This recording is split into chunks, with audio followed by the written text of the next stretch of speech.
You think you are logical. You think you weigh the facts and make smart choices. But here's the truth nobody wants to hear.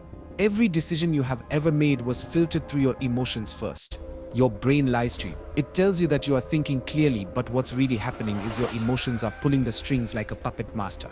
You can't even see. And by the end of this video, you will understand exactly why you do what you do and how to finally take back control. Let me explain something that changed everything for me. Your emotional brain is faster than your logical brain. It's not even close. When something happens, your emotions respond in milliseconds. Your logic, it takes seconds, sometimes minutes to catch up. That delay is where all your problems begin. Think about this. You are scrolling online and you see something that triggers you. A comment, a post, a message.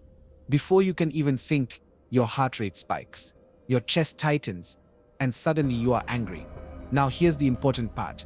Your logical brain wasn't even in the room yet. Your emotional brain already decided how you feel. And now your logical brain shows up late to the party. And instead of questioning that emotion, it does something worse. It defends it. This is called emotional reasoning. Your brain creates stories to justify what you already feel. You don't get angry because of logic. You get angry and then your brain scrambles to find reasons why your anger makes sense.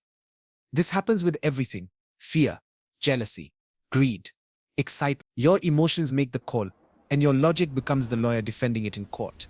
Here's a simple example. Someone sends you a short text message. Just 2 words. "We are done." Your emotional brain explodes. Panic, confusion, hurt. And instantly your logical brain starts building a case. You scroll back through old conversations. You replay past arguments. You imagine worst-case scenarios. But here's the twist. Maybe they just meant the meeting is over. Maybe they were talking about a project. But your emotions already decided what it meant. And your logic followed like a loyal servant. Now let's go deeper. Have you ever made a decision when you were emotional and later regretted it? Of course you have. We all have. That's because emotional decisions have a terrible shelf life. They feel right in the moment, but they rot quickly. I will tell you a story. A few years ago, I knew someone who was building a business. Things were going well, steady growth, good momentum. Then one day a competitor posted something online. A subtle jab, nothing major, but it hit a nerve. Pride kicked in, ego flared up, and within 24 hours, this person made a decision. They pivoted their entire strategy just to prove a point. They launched a product early. They spent money they didn't have. They shifted focus from their customers to their competitor. 3 months later, the business was struggling. The competitor had moved on and didn't even remember the jab. But the damage was done. That decision wasn't made with logic. It was made with emotion. And emotional decisions always carry hidden costs. Here's why this happens. When you are emotional, your brain narrows your focus. It's called tunnel vision. Your mind zeroes in on one thing: the insult, the opportunity, the fear, the excitement, and everything else fades into the background. You stop seeing the big picture. You stop asking the right questions. You just react. And the worst part, emotional decisions feel empowering in the moment. They feel bold. They feel like you are taking control. But you are not. You are being controlled. Your emotions are the driver, and you are just along for the ride. The regret comes later when the emotion fades and clarity returns. That's when you see what you couldn't see before. That's when you realize you acted out of fear or pride or anger, not wisdom. So here's the question. If emotions control everyone, how do some people seem to make better decisions than others? The answer isn't that they don't feel emotions. It's that they have learned to create space between the emotion and the decision. Let me tell you about someone who mastered this. Warren Buffett, one of the wealthiest investors in history. But here's what most people don't know. He's not successful because he's smarter than everyone else. He's successful because he's more disciplined with his emotions. Buffett has a rule. When everyone is panicking, he stays calm.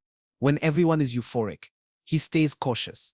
He's built his entire strategy around doing the opposite of what his emotions tell him to do in the moment. During market crashes, when fear is everywhere, Buffett buys. When markets are soaring and greed takes over, he holds back. He once said, "Be fearful when others are greedy, and greedy when others are fearful." That's not just a clever quote. It's a psychological weapon. He's acknowledging that emotions control the crowd. And the only way to win is to not be part of the crowd. But here's the deeper lesson. Buffett doesn't ignore his emotions. He feels them. He acknowledges them. But then he does something most people never do. He pauses. He waits. He creates a gap between feeling and acting. That gap is where wisdom lives. That gap is where good decisions are born. Think about it this way. Emotions are like weather. They come and go. A storm rolls in, but it doesn't last forever. Fear feels permanent when you are in it, but it's not. Anger feels justified in the moment, but it fades. Excitement feels like clarity, but it's just adrenaline. The people who win in life understand this. They ride out the emotional storm instead of making decisions in the middle of it. Here's another example. Jeff Bezos has a rule for big decisions. He never makes them when he's tired, hungry, or stressed. Why? Because those states amplify emotions. They make you reactive instead of thoughtful. He schedules important meetings in the morning, when his mind is fresh. He delays decisions when he's emotionally off-center. He's engineered his life to protect his decision-making from his emotions. That's the difference. Average people make decisions based on how they feel. Successful people make decisions based on what they know. And they know that feelings pass but decisions last. Now here's the truth that ties everything together. You will never eliminate emotions. That's not the goal. Emotions are part of being human. They are not the enemy. The enemy is believing that your emotions are facts. The enemy is trusting your feelings without questioning them. Your emotions are signals, not commands. When you feel fear, it's your brain saying, pay attention. When you feel excitement, it's saying, this matters to you. When you feel anger, it's saying something feels unfair. But none of those emotions are telling you what to do. They are just information. And information without context is noise. The moment you understand this, everything changes. You stop being a slave to your feelings. You stop reacting and start responding. You stop making decisions you regret. You start building the life you actually want instead of the life your emotions push you toward. Here's the shift. When you feel something strong, pause and ask yourself one question. Is this emotion trying to protect me, or is it trying to control me? Fear can protect you from real danger, or it can trap you in comfort. Anger can push you to set boundaries, or it can burn bridges you need. Excitement can drive you to take bold action, or it can make you reckless. The emotion itself doesn't know the difference. Only you do, and only if you stop and think. So here's what I want you to remember. Your emotions will always be there. They are hardwired into you, but you get to decide what you do with them. You get to decide if they control you, or if you control them. And that decision, that one choice to pause before you act, is the difference between drifting through life and designing it. The next time you feel a strong emotion, don't ignore it. Don't fight it. Acknowledge it, feel it, and then ask yourself, is this the best version of me making this decision, or is this just my emotion talking? That question will save you from mistakes you can't undo. It will guide you toward choices you will be proud of. And over time, it will rewire your brain to respond with wisdom instead of impulse. You are not broken because you feel deeply. You are human, but you are also capable of something most people never learn. You are capable of feeling everything and still choosing wisely. That's real power. That's real control. And that's how you stop letting your emotions decide your life and start letting your vision lead the way.